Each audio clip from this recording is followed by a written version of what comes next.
Good afternoon, everybody. Welcome back from lunch. Welcome once again to the Global Women's Forum 2020 right here in Dubai. We're exceedingly excited to speak to the guests right beside me. Your Highness, Excellencies, ladies and gentlemen, once again, I want to talk to you a little bit about the theme of this conference, the power of influence. Now, Your Highness, in your position as the chairperson of Dubai's Culture and Art Authority, you've had the opportunity to really see Dubai grow in so many different ways, and not just in terms of gender equality, but also in terms of youth empowerment and young women coming to the fore in terms of entrepreneurship and arts and innovation. When you take a step back and think about this a bit more broadly, we're talking about the role of women. The World Economic Forum has said that it's going to take over a century, 108 years, to get gender equality globally.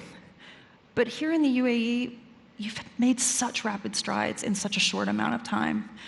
Walk me through where you see the disconnect when it comes to the perception of this region and even of the UAE, in the sense that we see it a lot, frankly, in reporting globally. People seem to have a perception of this region. We were talking about it off stage, that it's a patriarchal society. And it's a matriarchal society, for one thing. But also, in terms of what's happening here, I think that it's just not getting potentially the press that it deserves. I mean, first of all, thank you, Hadley, for your welcome. And thank you for the Dubai Women Establishment for having me speak today. I'm honored to be surrounded by so many women leaders, so many powerful women in the industries. Going back to your question, I think the perception stems from the fact that people don't know really the history of Dubai and the history of women of Dubai. And if I take you back a little bit, when Dubai was a little fishing village by the creek, the men of the Emirate used to go out to sea for pearl diving, because pearl diving was the lifeblood of the city. And they would go out for months on end, and some of them didn't even make it back. So who was left to take care of the households of the families and even the businesses? It was the women. So you see, it's a very natural progression in our culture and in this region, definitely within Dubai and the United Arab Emirates, to have society look up to women and depend on them, and for women to have a lot of respect from the men in society. And I think that is where the disconnect comes. It's these kind of stories that I believe we need to tell in order for people to understand where we came from and why we are who we are today and where we are today. Because if you're going to make a plan for where you're going, you've got to know where Absolutely. it is that you're starting from. Absolutely. One of the things that we talked about a little bit behind the scenes was in terms of the power of influence. You know, so often when we talk about women, women in politics, for example, I think that the narrative often is, what is she wearing rather than what it is she's saying and Right. what it is she's doing. And the opportunity as influencers, we're influencing from the moment we get up in the morning, aren't we? The people around us, our families, our folks in the workplace as well, to change that narrative, maybe turn it on its head. Yes. And use that opportunity. When you think about this with regards to your own story, some people might say, she grew up with a silver spoon, but that wasn't the case, was it? Absolutely not. I mean, growing up, I was very lucky to be surrounded by very powerful women, very influential women in my family, my mom, my aunts, and a lot of other women in my families who, they always had their majlises open to greet people from all over Dubai and all over the Emirates, from every culture and every walk of life. And I grew up watching that. I grew up watching them influence society, listening to people's needs. And I think the bar for me was already raised very high in that respect. And my father, His Highness Sheikh Mohammed Bin Rashid Al Maktoum, recently launched his book, My Story. And within that book, he mentioned his mother, my grandmother, Sheikha Latifa Bint Al Nahyan. And in essence, she ruled alongside her husband, Sheikh Rashid bin Saeed, who was the ruler of Dubai back then. And her majlis was always open, welcoming women from all over the country. And they used to come to her to bring their concerns. And as the ruler's wife, it was her duty to bring those concerns to her husband. But what people also don't know is that she was very well versed in traditional medicine and healing methods. And people would bring their sick and wounded to her to be healed. So growing up in that environment, I believe it was a natural transition for me to want to do something and work in the public sector. And I remember when I first decided to work, when I graduated university, and my father was my biggest supporter and my biggest encourager with this decision. And I remember him asking me what I wanted to do now that I graduated. And back then, I already signed a contract to work at the media department in Zayed University, where I graduated. And his reaction to my wanting to work and where I wanted to work was a life lesson that I carry with me subconsciously throughout my career, and it's a lesson I want to pass on to my children. He said, "Don't you think it will be more beneficial and you will learn more if you work with us in the Dubai government?"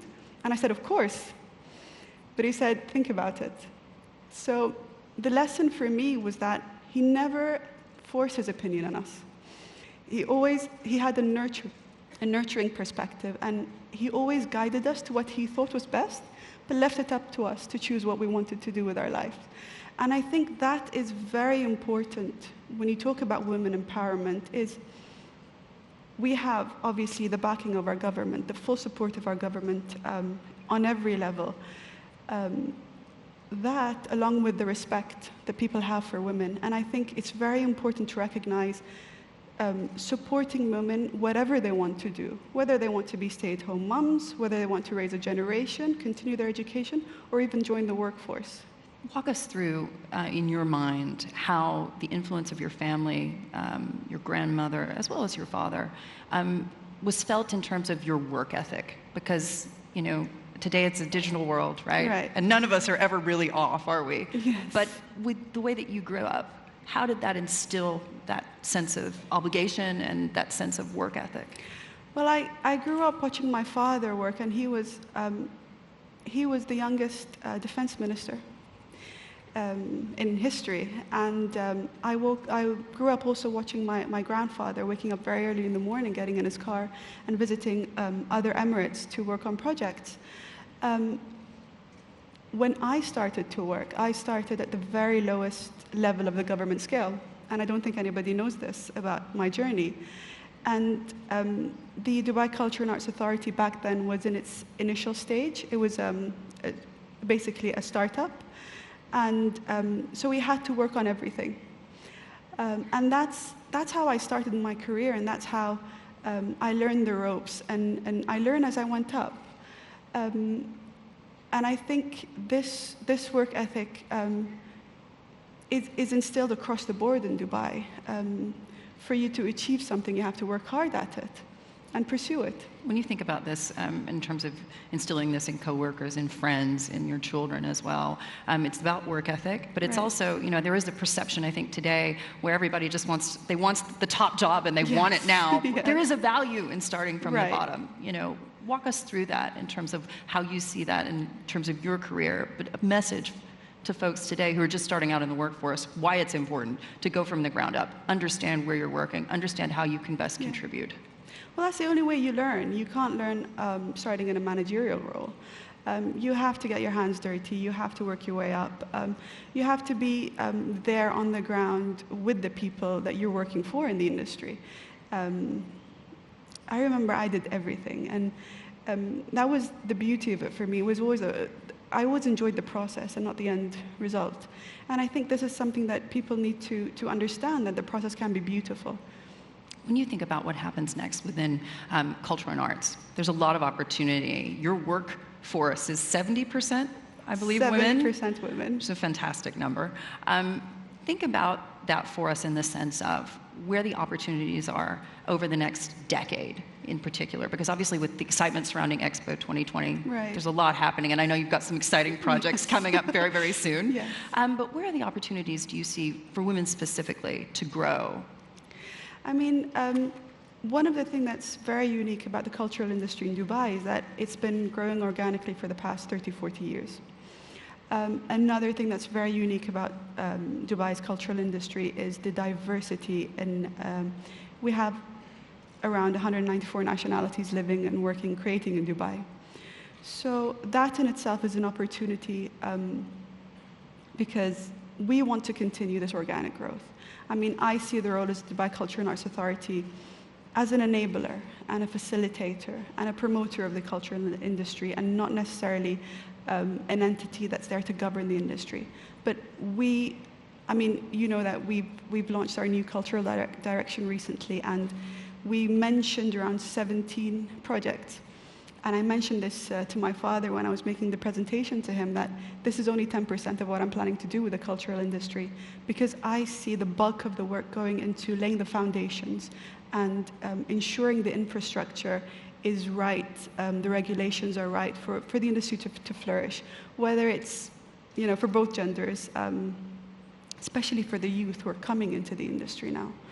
When you think about what happens next with regards to the UAE, we've heard the numbers, incredible momentum in terms of gender parity, in terms of women in education and higher education. It's an incredible thing to watch, even the folks applying to CNBC, I mean, where they're coming from and their knowledge base already, just starting out. When you think about how this is going to play out over the next 10 years here in the UAE, so much in progress already, where are we headed? I honestly cannot tell you. I think the numbers are very promising. I think women in the UAE will only be going from strength to strength.